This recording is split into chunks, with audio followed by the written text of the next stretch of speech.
할렐루야. 10월 5일 화요일 새벽 예배를 하나님께 올려드리겠습니다. 먼저 사도신경으로 우리의 신앙을 고백드리겠습니다. 나는 전능하신 아버지 하나님, 천지의 창조주를 믿습니다. 나는 그 유일하신 아들, 우리 주 예수 그리스도를 믿습니다. 그는 성령으로 잉태되어 동정녀 마리아에게서 나시고 본디오 빌라도에게 고난을 받아 십자가에 못 박혀 죽으시고 장사한 지 사흘 만에 죽은 자 가운데서 다시 살아나셨으며 하늘에 오르시어 전능하신 아버지 하나님 우편에 앉아 계시다가 거기로부터 살아있는 자와 죽은 자를 심판하러 오십니다. 나는 성령을 믿으며 거룩한 공교회와 성도의 교제와 죄를 용서받는 것과 몸의 부활과 영생을 믿습니다. 아멘. 기도하겠습니다. 사랑해 주님, 그 은혜와 크신 사랑을 감사드립니다.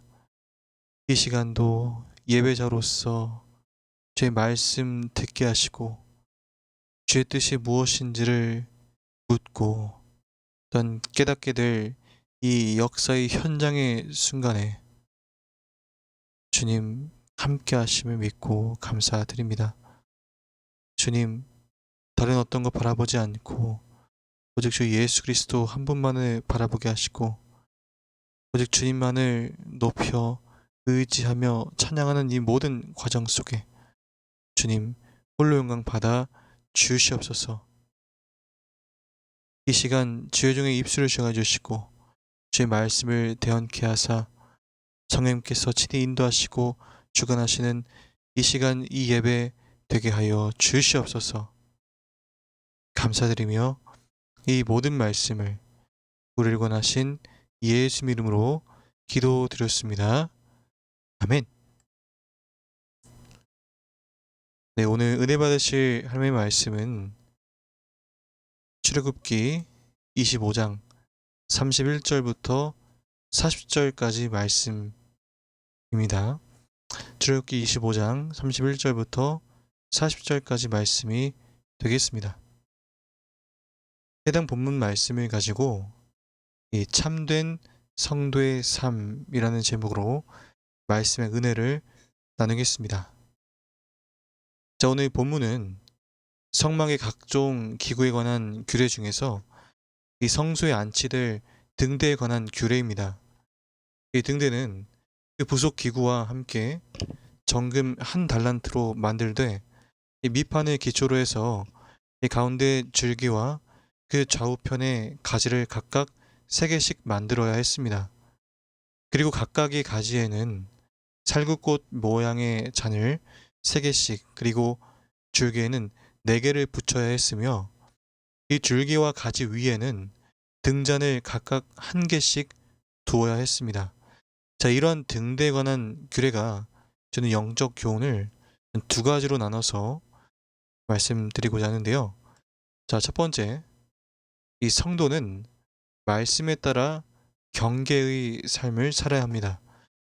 우리 33절부터 36절을 보시면 하나님께서 이 성소의 어둠을 밝힐 등대의 줄기와 이 가지에 살구꽃 형상의 잔을 붙이도록 말씀하신 내용이 나옵니다. 이 등대의 줄기에는 4개의 잔을 그리고 줄기 양쪽으로 뻗은 6개의 가지에는 이 각각 3개씩의 잔을 붙이라는 말씀이었습니다. 자, 그렇다면 하나님께서는 무엇 때문에 그 잔들을 등대에 붙이도록 하셨을까요? 그 이유는 살구꽃의 의미에서 찾아볼 수 있습니다. 이 살구꽃을 의미하는 히브리 원어는 이 본래 지키는 자, 깨우는 자라는 의미가 있습니다. 그러므로 세상의 빛으로서의 성도를 상징하는 이 등대에 살구꽃 형상의 잔이 이처럼 22개나 달린 것은 성도들이 그 본분을 다하기 위해서는 부단히 경계의 삶을 살아야 함과 이 신앙적으로 깨어 각성해야 함을 교훈해 준다고 하겠습니다. 이 참으로 사탄은 우리를 삼키기 위해 우는 사자와 같이 두루 다니고 있습니다. 따라서 만일 우리가 항상 자신을 돌아보며 경계의 삶을 살며 또한 깨어 각성하지 않는다면 우리는 언제라도 사탄의 유혹에 넘어갈 수밖에 없으며 세상의 빛으로서의 삶도 살 수 없습니다.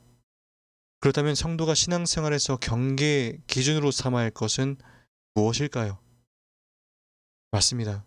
그것은 바로 하나님의 말씀입니다.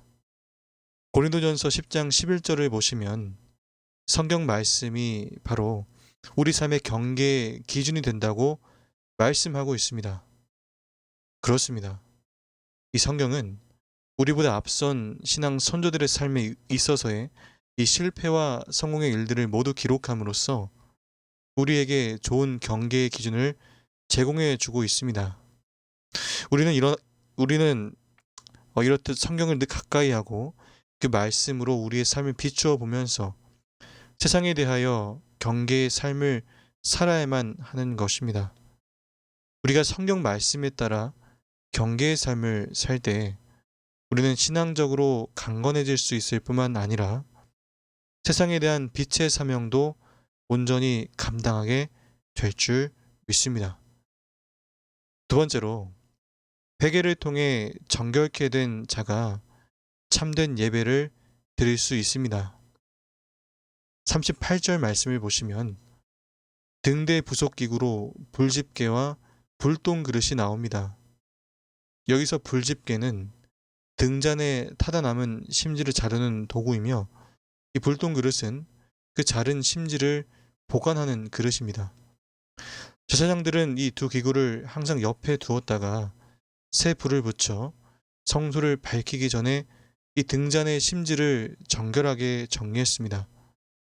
이는 영적으로 볼 때 교회된 우리가 하나님께 참된 예배를 드리기 위해서는 항상 회개의 삶을 살아야만 한다는 것을 교훈해 주고 있습니다. 즉 제사장들이 성소에서 하나님께 제사를 드리기 위해서 등대에 불을 붙일 때 우선 불똥을 제거해야 했듯이 우리도 하나님께 온전한 예배를 드리고 그 예배를 통해서 하나님과 깊은 영적 교통을 나누기 위해서 이 먼저 우리 안에 있는 불똥인 죄악을 회개함으로써 정결케 되어야 되는 것입니다. 그것은 죄를 가지고서는 하나님 앞에 나아갈 수 없기 때문입니다. 시편 66편 18절 말씀을 보시면 내가 내 마음에 죄악을 품으면 주께서 듣지 아니하시리라 라고 말씀하고 있습니다. 그렇습니다. 우리가 회개하지 않으므로 죄가 있는 상태로는 결국 하나님과 교제할 수 없습니다. 그러므로 성도 여러분, 하나님께 나아가 예배하며 하나님과 참된 교제를 나누기를 원하십니까? 먼저 회개를 통해 마음을 정결케 정리하십시오. 마음이 정결한 자가 하나님의 얼굴을 뵙게 될 것입니다. 말씀 맺겠습니다. 성도 여러분, 오늘날 영적으로 어두워진 이 세대에 가장 필요한 것은 어둠을 몰아낼 수 있는 참된 빛입니다. 그 참된 빛은 예수 그리스도입니다.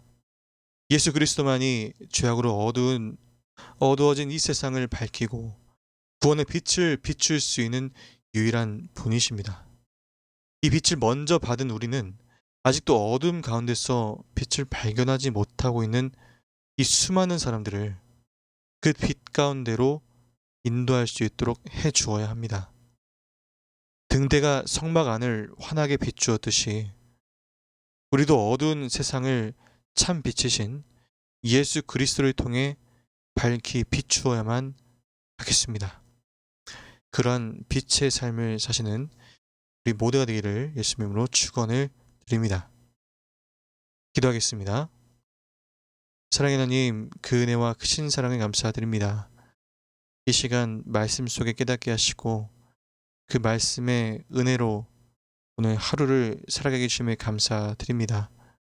모든 과정과 모든 여정 속에 주님 역사하시고 말씀하셔서 주님의 뜻이 무엇인지를 분별하며 깨닫게 하시고 맡겨진 그 자리에서 온전히 성취해 나갈 수 있도록 주님 주관하시고 인도하여 주시옵소서. 모든 것 감사드립니다. 함께 하실 주님을 찬양합니다. 지금은 우리 구주 예수 그리스도의 무하신 은혜와 아버지 하나님의 그 놀라우신 사랑하심과 보혜사 성령님의 내주교통 충만케 인도하심의 역사가 이 시간 함께 예배한 모든 성도님들과 신우들의 삶과 가정과 군생활 속에 지금부터 영원토록 함께 하시기를 간절히 축원드리옵나이다. 아멘.